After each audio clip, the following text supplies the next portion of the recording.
ವೀಕ್ಷಕರೇ, ಅನುದಿನ ಸುದ್ದಿಜಾಲ. ನಾನು ಅನನ್ಯ ಎಸ್ ಭಾರದ್ವಾಜ್. ಇಂದಿನ ವಿಶೇಷ ಸುದ್ದಿ ಪ್ರಸಾರ ವೀಕ್ಷಣೆಗೆ ಸ್ವಾಗತ. ಗಲ್ಫ್ ಅರಬ್ ರಾಷ್ಟ್ರಗಳ ಇಂಧನ ತಾಣಗಳ ಮೇಲೆ ಇರಾನ್ ದಾಳಿ. ಶುಕ್ರವಾರ ಇರಾನ್ ತನ್ನ ಶತ್ರುಗಳಿಗೆ ಭದ್ರತೆಯನ್ನು ನಿರಾಕರಿಸುವುದಾಗಿ ಮತ್ತು ಅಮೆರಿಕ ಇಸ್ರೇಲಿ ದಾಳಿಗಳು ನಡೆದು 3 ವಾರಗಳಾದರೂ ಟೆಹ್ರಾನ್ನ ಹಲವಾರು ಉನ್ನತ ನಾಯಕರನ್ನು ಕೊಂದು ಅದರ ಶಸ್ತ್ರಾಸ್ತ್ರ ಮತ್ತು ಇಂಧನ ಕೈಗಾರಿಕೆಗಳನ್ನು ನಾಶಪಡಿಸಿದ ಕ್ಷಿಪಣಿಗಳನ್ನು ನಿರ್ಮಿಸುತ್ತಿದೆ ಎಂದು ಧಿಕ್ಕರಿಸಿತು. ಇಸ್ರೇಲ್ ಮತ್ತು ನೆರೆಯ ಗಲ್ಫ್ ಅರಬ್ ರಾಷ್ಟ್ರಗಳಲ್ಲಿರುವ ಇಂಧನ ತಾಣಗಳ ಮೇಲೆ ಇರಾನ್ ಗುಂಡಿನ ದಾಳಿ ನಡೆಸಿತು, ಏಕೆಂದರೆ ಈ ಪ್ರದೇಶದ ಹಲವು ಪ್ರದೇಶಗಳು ಮುಸ್ಲಿಂ ಕ್ಯಾಲೆಂಡರ್ನಲ್ಲಿ ಅತ್ಯಂತ ಪವಿತ್ರ ದಿನಗಳಲ್ಲಿ ಒಂದನ್ನು ಗುರುತಿಸಿವೆ.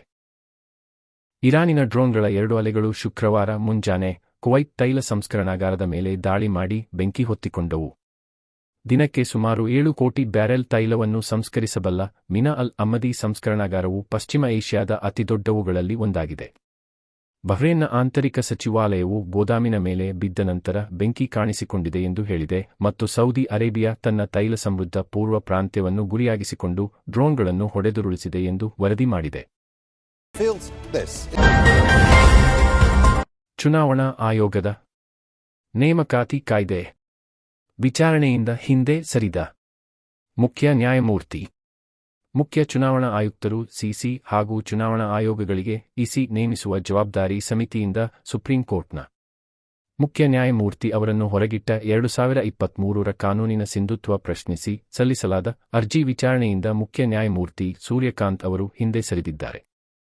ನನ್ನ ಮೇಲೆ ಹಿತಾಸಕ್ತಿ ಸಂಘರ್ಷದ ಆರೋಪವಿದೆ. ಇದರಲ್ಲಿ ಹಿತಾಸಕ್ತಿ ಸಂಘರ್ಷವಿದೆ ಎಂದು ನ್ಯಾಯಮೂರ್ತಿ ಜಾಯ್ಮಾಲ್ಯ ಬಾಗ್ಚಿ ಹಾಗೂ ವಿಪುಲ್ ಪಂಚೋಲಿ ಪಕ್ಕದಲ್ಲಿ ಕೂತಿದ್ದ ಸಿಜೆಐ ತಿಳಿಸಿದರು.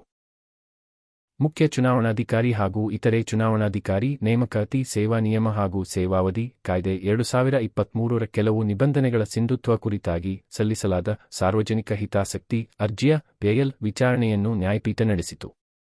ಸೇವಾ ಹಿರಿತನ ಹೊಂದಿರುವ ನ್ಯಾಯಮೂರ್ತಿಗಳ ಪೀಠದಲ್ಲಿ ಈ ಅರ್ಜಿಯ ವಿಚಾರಣೆ ನಡೆಸುವುದು ಸೂಕ್ತ ಎಂದು ಮುಖ್ಯ ನ್ಯಾಯಮೂರ್ತಿ ಸೂರ್ಯಕಾಂತ್ ತಿಳಿಸಿದರು.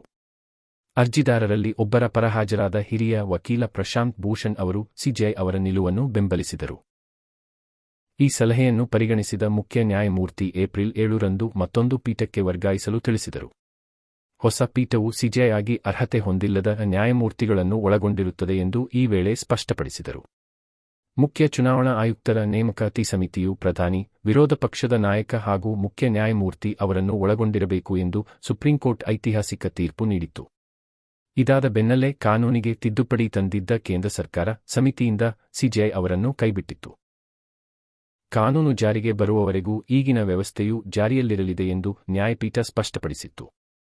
2023ರ ತಿದ್ದುಪಡಿ ಕಾಯ್ದೆಯ ಪ್ರಕಾರ ಪ್ರಧಾನಿ ನೇಮಿಸಿದ್ದ ಕೇಂದ್ರ ಸಚಿವ, ವಿರೋಧ ಪಕ್ಷದ ನಾಯಕರನ್ನು ಸಮಿತಿಯು ಒಳಗೊಂಡಿತ್ತು. ಸಮಿತಿಯಿಂದ ಸಿಜೆಐ ಅವರನ್ನು ಕೈಬಿಡುವ ಮೂಲಕ ನೇಮಕಾತಿ ಪ್ರಕ್ರಿಯೆಯ ಸ್ವಾತಂತ್ರ್ಯತೆ ದುರ್ಬಲಗೊಳಿಸಲಾಗಿದೆ ಎಂದು ಕಾಂಗ್ರೆಸ್ ನಾಯಕಿ ಜಯಾ ಠಾಕೂರ್ ಹಾಗೂ ಅಸೋಸಿಯೇಟೆಡ್ ಡೆಮಾಕ್ರೆಟಿಕ್ ರಿಫಾರ್ಮ್ಸ್ ಸಂಸ್ಥೆಯು ಪೆಯಲ್ ಸಲ್ಲಿಸಿತ್ತು.